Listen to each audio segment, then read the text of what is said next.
How to become a scientific leader, even if you're not in management yet. Hey scientists, let's talk about something they never teach you in school, but absolutely should, because being brilliant at your work isn't enough. Hi, I'm Damien. If you want to make an impact, move up in your career, and actually influence the direction of science, you need leadership skills. And leadership, it isn't just about IQ. We're bringing the EQ to the IQ today. Most people think leadership starts when you get a management title, but real leadership begins long before that. Today, I'll break down how you can start becoming a leader, no matter where you're at in your career. Leadership starts with emotional intelligence, not authority. Scientists are trained to focus on logic, data, and results. But leadership, it's about understanding people, how to communicate, how to inspire, and how to manage both your emotions and the emotions of those around you. Self-awareness. The best leaders know about their strengths and weaknesses. If you don't, you can't improve. Self-regulation. Leaders don't react emotionally, they respond strategically. Social awareness. Understanding group dynamics. It makes yourself become more influential. Relationship management. You need people skills to drive collaboration, build trust, and lead change. Your technical expertise might get you hired, but your emotional intelligence will determine how far you go in your career. Speak up and own your expertise. One of the biggest career blockers, not speaking up. Many brilliant scientists hesitate to share their ideas, waiting for the right moment.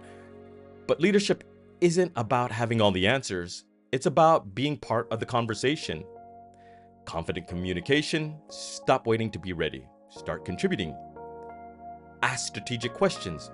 Good leaders don't just talk, they ask the right questions. Advocate for others. Leadership isn't about elevating yourself. It's about elevating others as well.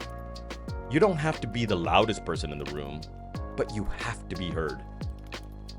Develop a big picture mindset.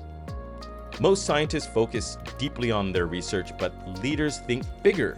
They ask themselves, how does my work fit into the broader goals of my institution, industry, or even society? Understand your organization's priorities. Leaders don't just solve problems, they solve the right problems. Think across disciplines. The best innovation comes from the connections within different fields. Zoom out and see the impact. If your research succeeded beyond your expectations, what changed? Leaders don't just work for the system, they understand it and influence it. Learn to manage up, not just down. Most leadership advice is about managing teams.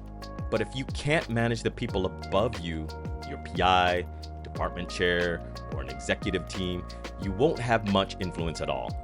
Be proactive. Anticipate what your boss needs before they ask. Frame problems as solutions. Instead of, we have a problem, say, here's the issue and here's my proposed solution. Build strategic relationships. Leadership isn't just about what you know, it's about who trusts you. If you can make your boss's job easier, they'll remember your name when opportunities arise. Influence without authority. But what if you're not a manager yet? How do you lead when no one reports to you? That's the real test, because great leaders influence people long before they have formal power. Become a go-to resources. Be the person people turn to for insight, support, and problem solving. Step up when others don't. Leaders volunteer for projects, take initiatives, and find ways to contribute. Mentor others. True leadership isn't just about climbing up, it's about pulling others up with you. If people naturally come to you for advice, guess what? You're already leading. The legacy versus ladder mindset. Too many people think leadership is just about climbing the career ladder. But the best leaders don't just ask, how do I get promoted? They ask, what impact do I want to leave behind? What problems do I want to solve? How can I make my field better? What kind of leader do you want to be known as? Leadership isn't just about waiting for a title. It's about showing up, stepping up, and making an impact starting now. Drop a comment below. What's one leadership skill you're working on? And remember, your career is an experiment. Keep testing, learning, and growing.